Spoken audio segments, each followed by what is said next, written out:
नमस्कार, मेरा नाम है डॉक्टर पुरु धवन और आज इस वीडियो में हम बात करने वाले हैं वह है रिकवरी के साइन एक पैरालिसिस पेशेंट के अंदर।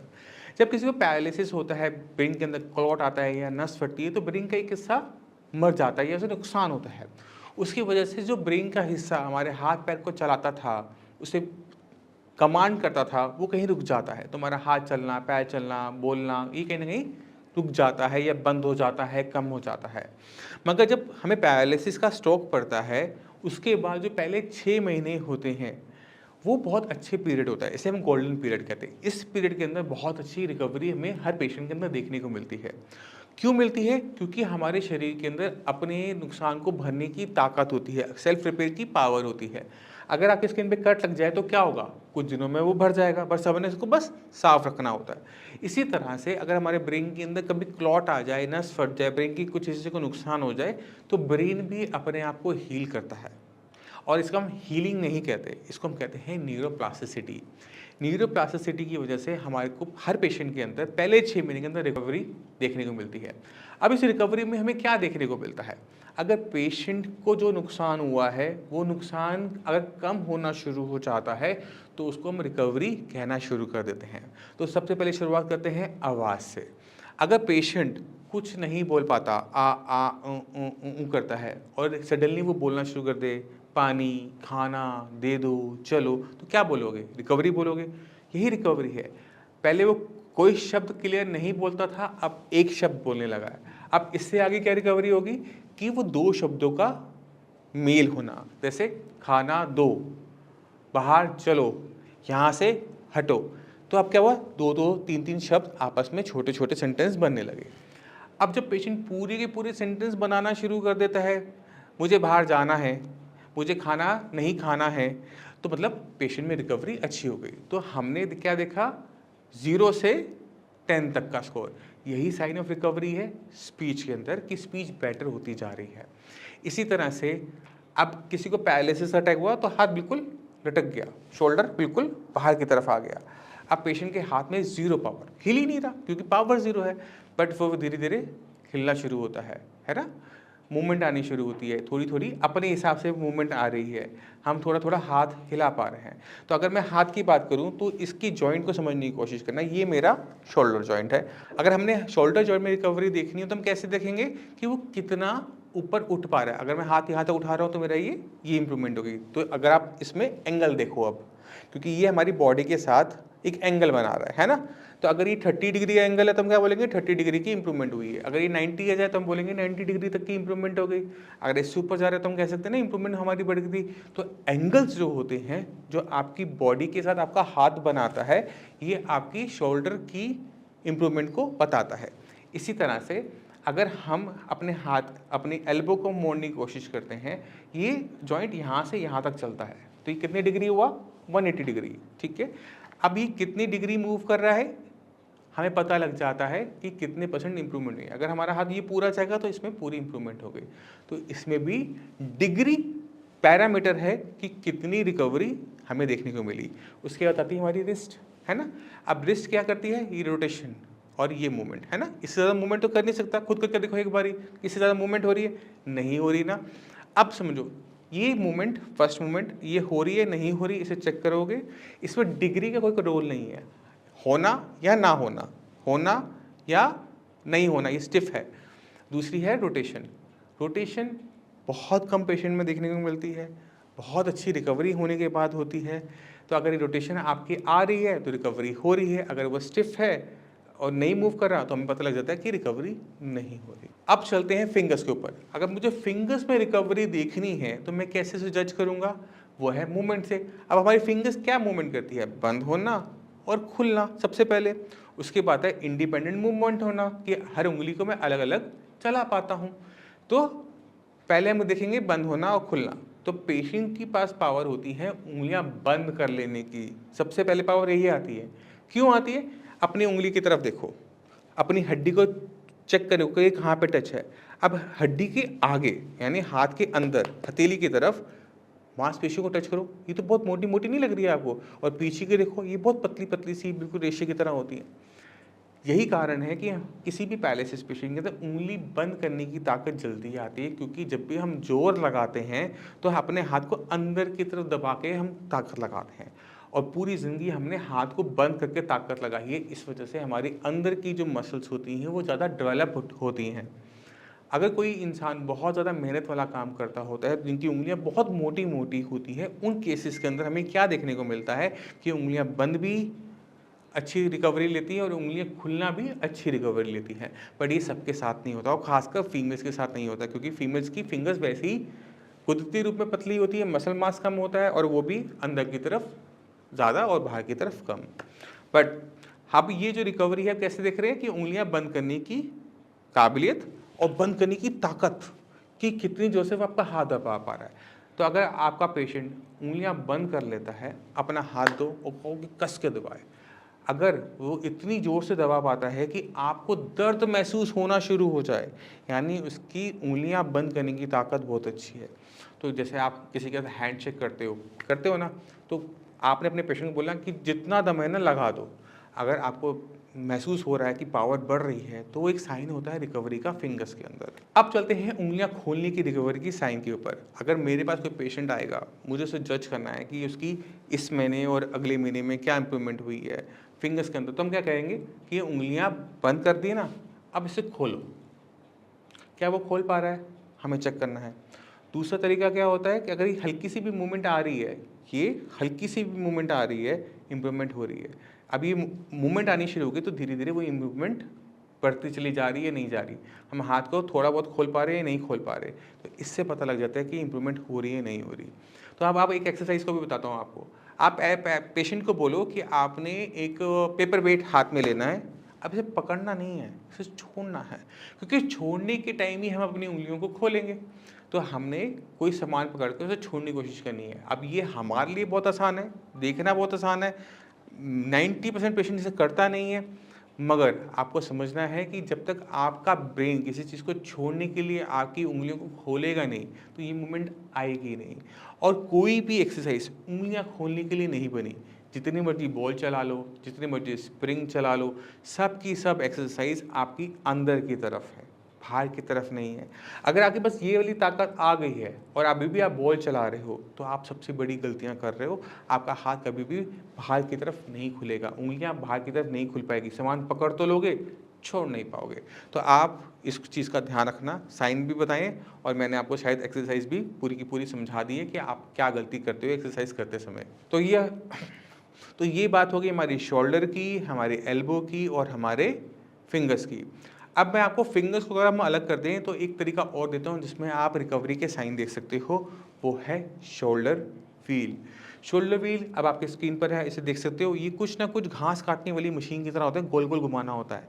दिल्ली के तो पार्कों में भी लगा हुआ है कि आपने लिया और ऐसे गोल गोल घुमा रहे हैं, है ना। तो ये सर्कल है।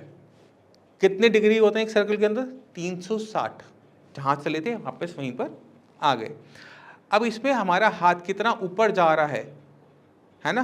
तो आप देखोगे कि वो एक इंस्ट्रूमेंट है, वो एक पर्टिकुलर एंगल बना रहा है ना। अब शोल्डर व्हील की तरह एक घर पे लगी हुई घड़ी भी होती है, 360 डिग्री वो भी घूमती है। तो वो आपने एक शोल्डर व्हील को घड़ी बना लेना है। ऊपर लिखो 12, नीचे 6, 3, 9 और उसको पूरा कर दो 1 2, जैसे हम घड़ी बचपन में बनाया करते थे। अब आपका हाथ 6 पे है ना, अब आप इसको ऊपर ले जाओ कि कितने तक जा रहा है। अगर वो 9 तक जा रहा है, नहीं जा रहा, तो अगर ये नंबर बढ़ रहे हैं, 6 से बढ़ते हुए ऊपर जा रहे हैं, तो आपको पता लग जाएगा कि आपके अंदर इम्प्रूवमेंट हो रही है। अगर आप 10 जा रहा है, ऊपर ले गए, फिर देख लो कि वापस नीचे आता, 10 से ऊपर नहीं जाता, फिर आप कोशिश करते हो अगले दिन, फिर वो 11 जा रहा है, फिर वो नीचे आ रहा है। तो इस तरह से आपका जो बढ़ते हुए नंबर हैं 6 से लेकर 12 तक के इम्प्रूवमेंट बता रहे हैं, क्योंकि एक बार आप 12 पे ले गए, उसके बाद नीचे तो आराम से आ ही जाता है। बट और ये क्या हो गया, हमारी पूरी शोल्डर की मूवमेंट हो गई 360। तो हमने 6 से 12 ले जाने की कोशिश करनी है शोल्डर व्हील को। और ये ना सिर्फ एक्सरसाइज है, ये आपकी एक्सरसाइज आपकी शोल्डर की भी है, आपकी एल्बो की भी है, और कहीं ना कहीं आपकी रिस्ट की भी है। जो इसमें रह जाता है वो रह जाता है हमारी फिंगर्स। तो जितनी भी एक्सरसाइज हैं जो मैं आपको बताता हूँ, वो साइन भी देती है रिकवरी का और एक्सरसाइज भी करवाती है। क्योंकि जब भी किसी पैरालिसिस पेशेंट को हमने एक्सरसाइज करवानी होती है तो हमने मेक श्योर करना होता है कि उसे पहले महीने में रिजल्ट मिलने शुरू हो जाएं। क्योंकि अगर आपको पहले महीने में रिजल्ट्स नहीं मिलते तो पेशेंट कहीं ना कहीं हताश हो जाता है, क्योंकि वो बहुत सालों से पैरालिसिस से लड़ रहा होता है। और इसी वजह से हमने अपनी तरफ से पूरी कोशिश की है साई संजीवनी के अंदर कि कोई भी पैरालिसिस का पेशेंट हो उसे पहले महीने में ही रिकवरी के साइन अपनी बॉडी के अंदर दिख जाने चाहिए। उसकी एक्सरसाइज करने का पैरामीटर बदल जाना चाहिए, उसका स्टेमिना बदल जाना चाहिए। क्योंकि अगर आपको एक आशा की किरण नज़र आनी शुरू होती है अंधेरे के अंदर, तो वहाँ पर चलना, आगे बढ़ना आसान हो जाता है। और यही सबसे बड़ी ताकत है साई संजीवनी की ट्रीटमेंट की, कि पहले महीने में ही रिकवरी किसी भी पेशेंट में शुरू करवा दी जाती है, जिससे वहाँ पर हमें चाहे सफ़र लंबा ही क्यों ना हो, चलना आसान हो जाता है। तो ये तो बात हो गई थी हमारे हाथ के बारे में। अब चलते हैं पैर के अंदर। पैर कि हमें अब देखना पड़ेगा कि पेशेंट को दिक्कत क्या हो रही है। क्योंकि दिक्कत अगर आज की तारीख में मुझे कोई हो रही है, उसमें अगर दिक्कतें कम हो रही हैं, तो वही पैरामीटर है पैर की रिकवरी का। ठीक है। अब किसी पेशेंट को अगर चलने में दिक्कत हो रही है तो चलने में दिक्कत कई टाइप से आती है। पहली दिक्कत है कमर से, कि मैं अपना वजन संभाल नहीं पाता। पैर तो बड़ा पा लेता हूँ बट मैं इस तरह से हिलता रहता हूँ। क्यों? क्योंकि मैं अपना वजन नहीं संभाल पा रहा, अपनी बॉडी को स्ट्रेट नहीं रख पा रहा। तो अगर हम कोई एक्सरसाइज ऐसी करवा रहे हैं जिसमें हमें बैलेंस बन रहा है, बैलेंस बनने की एक्सरसाइज हो रही है और उसमें इंप्रूवमेंट हो रही है, तो हमें पता लग जाएगा कि पेशेंट में साइन ऑफ रिकवरी आ रहा है। तो आपने क्या करना होता है, एक्सरसाइज बता देता हूँ। आपने एक लाइन डालनी होती है फर्श पे, जहाँ पत्थर जुड़ते हैं, टाइलें जुड़ती हैं, वहाँ पे ऑटोमेटिक तरीके से एक लाइन बन जाती है। अगर आपके घर में नहीं बनी हुई तो उसको आप किसी तरीके से पेंट वेंट से बना दो। अपने पेशेंट को बोलो कि आपने अपने दोनों पैर इस लाइन के ऊपर रखने हैं। अब इमेजिन करो कि कलाकार आदमी है, वो रस्सी पे चल रहा है, रस्सी पे वो बैलेंस बना रहा है। बट हम अपने पैरालिसिस पेशेंट को तो बोल नहीं सकते, बट फर्श पे बनी हुई एक लाइन के ऊपर पैर रखने पर हमें वैसे ही फील होता है जैसा किसी को एक रस्सी पे चलने पर होता है। बैलेंस बनाने की दिक्कत आती है, आप खुद ट्राई करना इसको, आपके लिए भी आसान नहीं होगा दोनों पैर को लाइन में रखना। तो ये जो एक्सरसाइज बताते हैं जिसके अंदर हमें दोनों पैर को एक ही लाइन में रखना होता है, इससे पेशेंट की बैलेंस बनाने की एक्सरसाइज होती है। अगर पेशेंट इसमें स्पीड पकड़ता है, दोनों पैर को परफेक्ट तरीके से लाइन में रखता है, उसका पैर सही तरीके से पड़ना शुरू होता है, घूमना बंद होना शुरू हो जाता है, तो वही साइन ऑफ रिकवरी है। यानी किसी भी एक्सरसाइज जो आपको चैलेंज कर रही हो, जो आपको ढंग से ना करने दे रही हो, जिसमें आपको परेशानी हो रही हो और वो परेशानी कम होती जा रही है, तो वो चीज़ अच्छी है, वो साइन ऑफ रिकवरी है। तो ये हो गई पैर के बारे में। क्योंकि पैर की मैं बहुत ज़्यादा एक्सरसाइज नहीं बताता, क्योंकि पैर आपको कोऑर्डिनेटेड ही चलाना होता है। जैसे हमारा हाथ है, हाथ के हमें अलग अलग मूवमेंट अलग अलग करनी होती है, बट पैर में मूवमेंट हमें एक सिंक में चाहिए होती है। आपका हिप जॉइंट, आपका नी जॉइंट, आपका एंकल जॉइंट जब भी आपस में एक सिंक के अंदर, एक ले के अंदर मूव करते हैं, तब जाके हमारा पैर सही तरीके से आगे बढ़ पाता है। और लेफ्ट में अगर दिक्कत है तो राइट के साथ उसका सेम होने पर ही रिकवरी का पता नहीं लगता, बीमारी का पता नहीं लगता। तो हमने क्या करना है, अपने पेशेंट्स को बोलना है कि लाइन में चलें, उससे उनकी बैलेंसिंग क्या जो इशू है वो सॉल्व होना शुरू हो जाता है। जिन पेशेंट में लगता है कि उनको खड़ा करना ही मुश्किल है और वो पूरा दिन बेड पे लेटे रहते हैं, तो ऐसा भी मत करो। कमर की एक्सरसाइज है बैलेंस बनाने की, तो आप पेशेंट को किसी स्ट्रेट चेयर पे बिठा दो और बोलो कि आप उस पर बिना पीछे टेक लगाए सीधे बैठे रहें। जब कोई पेशेंट कुर्सी पे सीधा बैठना शुरू कर देता है, तो पेशेंट का बैलेंस की दिक्कत भी खत्म होनी शुरू हो जाती है। तो एक और पैरामीटर मैंने आपको दिया, मगर आपको जज करना पड़ेगा कि वो आपके पेशेंट पे एप्लीकेबल है या नहीं है। अगर पेशेंट से चला नहीं जाता, उसे बैलेंस में बहुत ज़्यादा दिक्कत है, सीधे बैठने की टाइम पैरामीटर पे कितनी रिकवरी हो रही है, अगर वो पहले 5 मिनट बैठ पाता था, अब वो घंटे 2 घंटे बैठ पाता है, तो वो साइन ऑफ रिकवरी है। तो कहने का मतलब ये है, पूरी वीडियो का इतना लंबा हमने बना दिया, कहने का मतलब ये है कि ऐसी कोई भी मूवमेंट या एक्सरसाइज जिसमें आपको कठिनाई होती हो, उन कठिनाइयों का कम होना, उसमें आपकी पावर का बढ़ना, उसमें आपकी काबिलियत का बढ़ना रिकवरी का साइन है। हर एक जॉइंट को, हर एक मूवमेंट को इंडिपेंडेंटली जज किया जा सकता है और हमें करना चाहिए। जितने भी पेशेंट साइंस इंजीनियरिंग में आते हैं उनको हम लिख के भी देते हैं और बोलते भी हैं कि जब भी आप अपना ट्रीटमेंट शुरू करो तो अपनी एक वीडियो ज़रूर बनाओ। वीडियो बनाने में क्या होता है कि वो एक डॉक्यूमेंट की तरह बन जाता है। आप उसको बार बार चला के देख सकते हो कि पेशेंट के अंदर कितना सुधार हुआ है, क्योंकि पेशेंट मेरे सामने है प्रेजेंट में। मैंने पहले बनाई थी वीडियो कुछ महीने पहले, मैंने उसमें देखा कि पेशेंट का पैर मुड़ता है, अब नहीं मुड़ता जी, तो हम कह सकते हैं ना साइन ऑफ रिकवरी है। पेशेंट पहले वो बोल रहा था, वो सिर्फ कुछ नहीं बोल पाता था, माँ माँ माँ माँ करता था, अब बोलता है राम राम राम राम। इम्प्रूवमेंट है या नहीं है? है। तो डॉक्यूमेंट करना ज़रूरी है, क्योंकि जो रिकवरी होती है ये 100% होती है, बट ये स्लो होती है। जिस तरह से हम इतने लंबे हो जाते हैं, 6 फुट के हो जाते हैं, आप बता सकते हैं कि किस दिन लंबे हुए थे? नहीं बता सकते ना, क्यों? क्योंकि आप डेली बेसिस पे लंबे हो रहे होते हो, आपकी हाइट वेट डेली बेसिस पे बढ़ रहा होता है। तो इसी वजह से जो पैरालिसिस पेशेंट में रिकवरी होती है वो डेली बेसिस पे थोड़ी थोड़ी थोड़ी थोड़ी हो रही होती है, बट वो महीने के एंड पे इतनी हो जाती है कि वो आपको वीडियो में तो नज़र आएगी, बट आपको कल से नज़र नहीं आएगी, आपको एक हफ्ता पहले नज़र नहीं आएगी। बट अगर आप 4 हफ्ते पहले की पेशेंट को सोचोगे और आपके पेशेंट को सोचोगे, कहोगे यार ये तो इम्प्रूवमेंट आ गई। तो ये जो रिकवरी के साइंस हैं इनको डॉक्यूमेंट करना ज़रूरी है, इसे कर सकते हो। जिन पेशेंट के पास बहुत सारा पैसा हो वो NCV टेस्ट करवा सकते हैं, जिसे हम कहते हैं नर्व कंडक्टेंस वेलोसिटी टेस्ट, यानी आपकी नसें कितनी स्पीड से काम कर रही हैं उसे मशीन से चेक करवाओ और उसके बाद कुछ टाइम बाद फिर करवाओ। तो ये भी साइन ऑफ रिकवरी है, बट इसमें पैसा लगता है और मुझे नहीं लगता कि जो चीज़ हमें दिख सकती है उसके लिए हम टेस्ट करवाएं।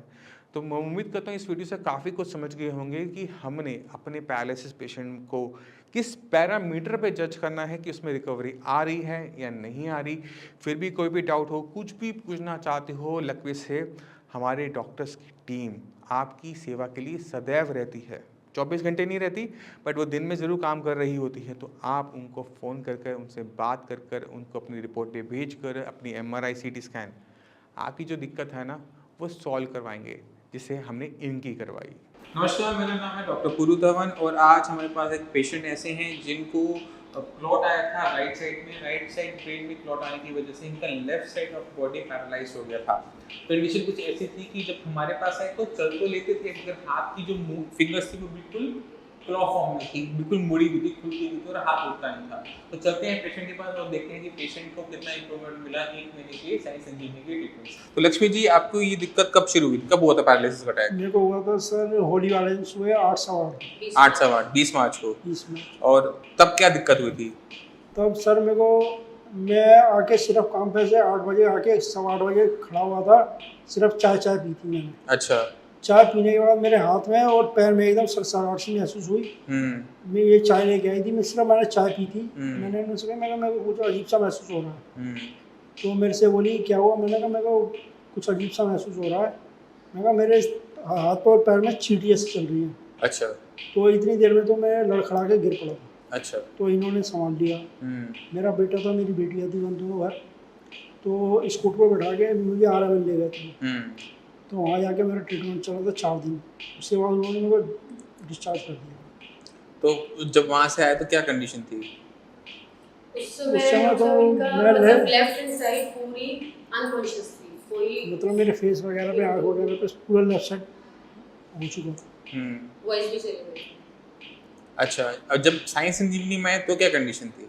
साइंस इंजीनियरिंग में जब आया तो मैं चल तो रहा था, मगर मेरा हाथ काम नहीं कर रहा था। हाथ की क्या कंडीशन थी, थोड़ा सा बताओ। हाथ की मेरी कंडीशन, हाथ मेरा पहले इतना उठता था और मुड़ा रहता था। कैसे मुड़ा रहता था? फिंगर मेरी ऐसे मुड़ी रहती थी। अच्छा, अब पूरा हाथ उठाओ। अब मेरा हाथ ऊपर उठता है और फिंगर मेरी सीधी हो गई। अब चीज़ों को पकड़ने में दिक्कत तो नहीं होती? नहीं। पकड़ो, पेन उठाओ उल्टे हाथ से। पहले कर पाते थे इसको? नहीं, पहले नहीं कर पाते थे। अब कितने टाइम में ये हुआ? 1 मंथ से 1 महीने के अंदर ही सारा सुधार हुआ। तो आपने खुद देखा कि पेशेंट के अंदर वो चेंजेस जो चाहिए होती हैं, जो उसकी इम्प्रूवमेंट रुक जाती है, वो शुरुआत करने के लिए हमें हाथ पैर की मसल्स पे काम नहीं करना पड़ता, हमें सिर्फ पेशेंट की ब्रेन पे काम करना पड़ता है, क्योंकि वहीं पर क्लॉट आया था, वहीं पर डैमेज हुआ। जब तक हम ब्रेन पे काम नहीं करते, पेशेंट के हाथ पैर में कभी भी पावर नहीं आती। जो रुकी हुई इंप्रूवमेंट थी, जो रुक गई थी, जो हाथ में मूवमेंट नहीं थी, उंगलियां मोड़ी हुई थी, वो सिर्फ 1 मंथ के ट्रीटमेंट में पेशेंट की कंडीशन कुछ ऑलमोस्ट नॉर्मलाइज हो गई है। अभी 1 महीना हुआ है, अभी हम थोड़ा सा और आगे चलेंगे, 2-3 महीने का कोर्स करेंगे, उसके बाद मुझे नहीं लगता कि आपको और ट्रीटमेंट लेने की जरूरत नहीं पड़ेगी। डॉक्टर साहब मुझे कोई दिक्कत नहीं है, 6 महीने की दवाई खा लूँगा मगर मुझे सही होना है। अच्छा ठीक है। चलिए, इतना लंबा तो नहीं जाएगा आपका, क्योंकि काफ़ी अच्छी इंप्रूवमेंट हो चुकी है। जितनी इंप्रूवमेंट इस महीने आई है, इतनी अगले महीने आ जाएगी, तो आप ऑलमोस्ट हो चुके होगे। अभी सुनने में आया आप बाइक से आए हो, बाइक चलाकर आए हो, पिछले महीने बाइक चलाते थे? नहीं नहीं चलाता नहीं, बेटे के साथ में, बेटा मेरा पीछे कितने टाइम के बाद आपने बाइक चलाई है? 4 महीने 4 महीने 4 महीने बाद, ठीक है। इनमें बहुत तेजी से बहुत अच्छी इंप्रूवमेंट आने का एक रीज़न ये भी है कि इनकी जो डैमेज हुआ था उसको भी बहुत ज़्यादा टाइम नहीं हुआ था। अगर ये पेशेंट 6 मंथ के बाद आता तो उसमें इंप्रूवमेंट धीरे धीरे होती, क्योंकि ये अपने कुछ टाइम के अंदर है जब ब्रेन के अंदर डेवलपमेंट हो रही होती है, तो ज़रा सा भी हम उसको पुश करते हैं तो वो तेज़ी से इंप्रूवमेंट दिखा देता है।